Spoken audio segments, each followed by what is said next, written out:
Pumpkin. If they whine, he tell them they know nothing. Red on the beat. Red man. Manexi, I met it. It goes down top of money when I think I could maintain.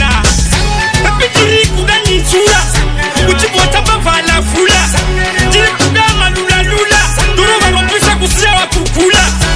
Pipiri kudani chula. Uchipota pavala fula. Jikuda malula lula. Duro walopisa kusia wa kukula. Sky shakwana. Kutek yerapa chicha kwana. Shwaire kuda kutosia wanjibana. Kotri ura yangu yanda kupakwa chkwana. Usaitese sina kukwana. Basiriki sima tukisingo sianda kubana. Kunditi sa shefnike kanana. Yerati kubota yoye kanana. Pepitiri kudani chula. Uchipota pavala fula. Jiri kuda malula lula. Duro walopisa kusia wa kukula. Pepitiri kudani chula. Uchipota pavala fula. Jiri kuda malula lula. Duro walopisa kusia wa kukula. Yuwisho wa semturi. Ungotakunzi system kwa yemkuri. Ende dino roba pengwenye nazili. Apo chitapire wifante mariri. 1, 2, 3 chicha kwenye shinome. Akashanga chichinaka chingiro wa omwe. Apashaya teka tukato kipili. Sinigoi roba nishomanji. Pepitiri kudani chula.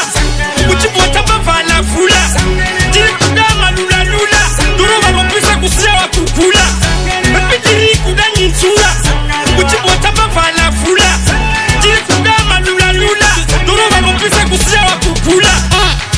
Sky shakwana. Kutek yerapa chicha kwana. Shwaire kuda kutosia wanjibana. Kotri ura yangu yanda kupakwa chkwana. Usaitese sina kukwana. Basiriki sima tukisingo sianda kubana. Kunditi sa shefnike kanana. Yerati kubota yoye kanana.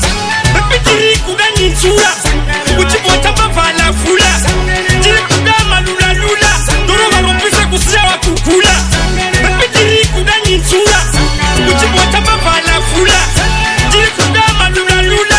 Duro walopisa kusia wa kukula.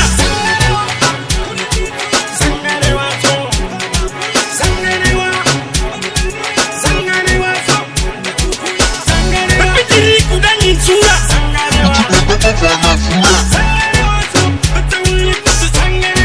Red on the beat.